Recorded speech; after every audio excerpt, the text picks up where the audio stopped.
Hello and welcome back to Rosebud Studios, where we talk about all things storytelling. And today we are continuing the conversation we started last month about Pro Writing Aid, which is an editing software tool that you can use to edit really any kind of manuscript. I have been using it to work on a first draft. It's great for a lot of the nitpicky little features that you can't pick up on as a human a lot of times, right? Like how many times do we overuse a word and that sort of thing. I mentioned in the video I posted last month that they were putting together a full manuscript critique function, which I was excited about because I felt like their chapter to chapter critique function wasn't very helpful, because a lot of times the suggestions would be something that you would handle in the next chapter. Like it couldn't see the story as a whole, so a lot of things it was critiquing were just things that would be solved if you could read the next chapter. So the manuscript function came out, I believe, on March 1st, and I tried it right away. I'm going to give you the reasons why, but I will say as of right now, this program is not worth it at all. It actually is really terrible. It might just be something that needs to be improved over time. Other people might have had better experiences with it. I just know for me, verifiably not a good program whatsoever. I can't show you the actual critique it gave me on screen because this is a book that I hope to publish someday, and obviously the critique will be full of spoilers. But to give you my exact reasons why I think this is a program that's probably in a state of not ready yet, is it simply cannot understand what it's reading, right? Like this is an AI program that they've created to review your entire manuscript and then tell you where your strengths are and also what's not working. So let me give you an example of what they said was not working. My novel, the primary plot line is a romance, and it came back with, this is an unbelievable romance, and it doesn't understand the characters getting together at the end because the characters spend no time together in the book. And it specifically points out that the two main characters don't have a sustained conversation with each other until chapter, I think 45 is where it flagged it. I mean, if that was true, if my two main characters didn't speak to each other for the first 45 chapters, I agree that might be a problem, except for that's not true. The characters there's several chapters where the entire chapters are just these characters speaking to each other.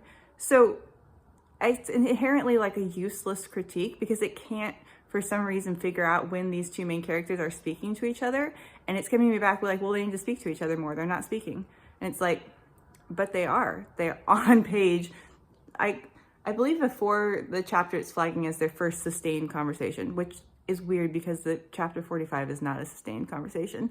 But before chapter 45, there are at least two entire chapters that are just these two characters talking. And it's oh, the characters don't talk until chapter 45. And I just don't know inherently how to work around that.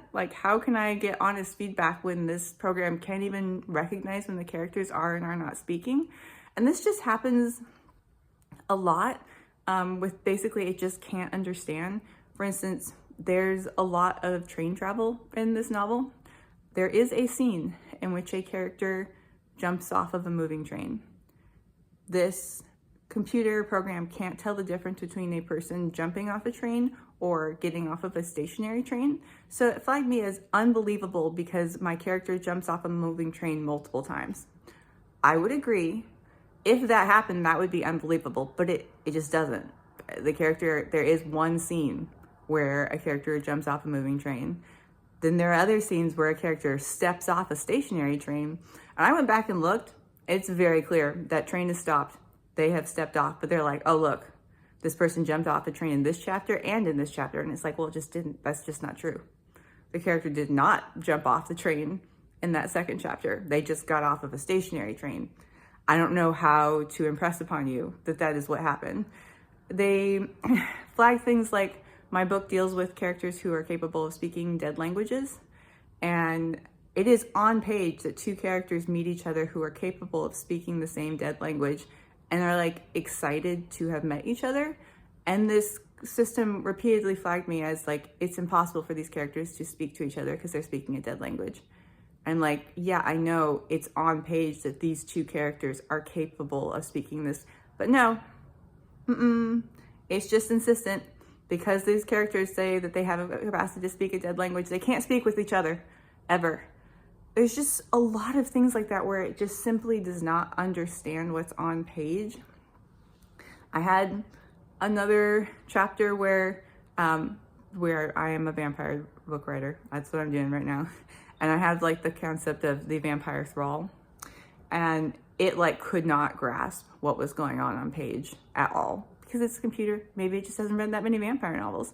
But I gave it to this chapter to a beta reader, and I was like, hey, can you understand what's going on in this chapter? Like, is it confusing?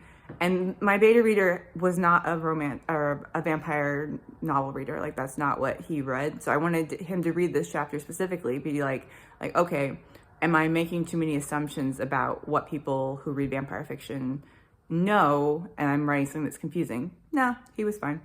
He's like, I don't understand what's confusing about this.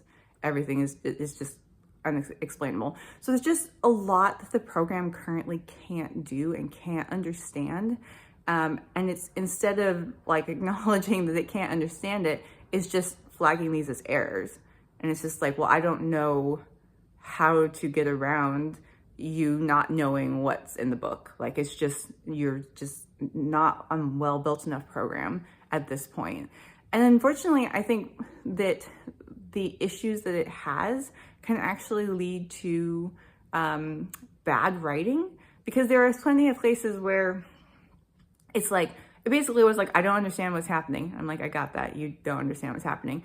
And the response would be like, so fix it by over explaining everything. Like, it wanted me to over explain everything that was happening in the chapter. And so that's when I started like asking people, like, can you read this chapter and let me know if it needs more explaining? And the fact is, like, human readers don't need that much explanation to understand what they're reading.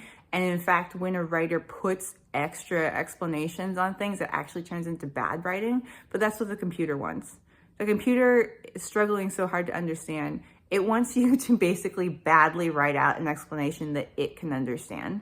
So I would just say at this point, this program is not worth investing in at all. It's like, I honestly could see it leading to worse writing rather than better writing, but also it's just kind of useless. If it can't figure out, you know, when two characters are having a conversation, like, it's trying to. It's telling me, oh, I see these characters having a conversation, chapter 45. So it thinks it's doing it. But if it can't figure basic stuff out like that, like, it's a waste of time, it's a waste of money, and can ultimately lead to worse writing. Now, again, this is the very beginning of the program.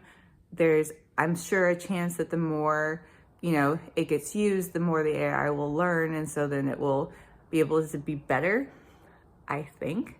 I'm just not gonna put the money down to be the person that gets bad critiques over and over again in order to teach this thing how to work. So, short and sweet, I think Pro Writing Aid is actually a very useful tool for like draft editing. Its abilities, like I showed in my previous videos, to, you know, help with passive writing, to help with overused words, to, you know, root out places where you're like duplicating stuff and you're not thinking about all those kinds of tools. You know, it's grammar functions, spelling functions, all of those, great. But the critique functions are very worthless. Like, they border on gimmicky to just like actually being harmful to writers, because it's asking you to write a book that an AI will understand rather than a book that a human will enjoy. Short and sweet review, but I do think it's important for people to know. If you've had a better experience with this manuscript critique function, or if you know of another source that's better at this, I'd love to hear about that, because this does interest me. And it would be nice to like have something that you could do like a first draft review of, just for like, you know, are there any glaring plot holes that could actually be made better, you know, before I send it to a beta reader or anything like that. I would love to know what's out there. Anyway, let me know how writing is going.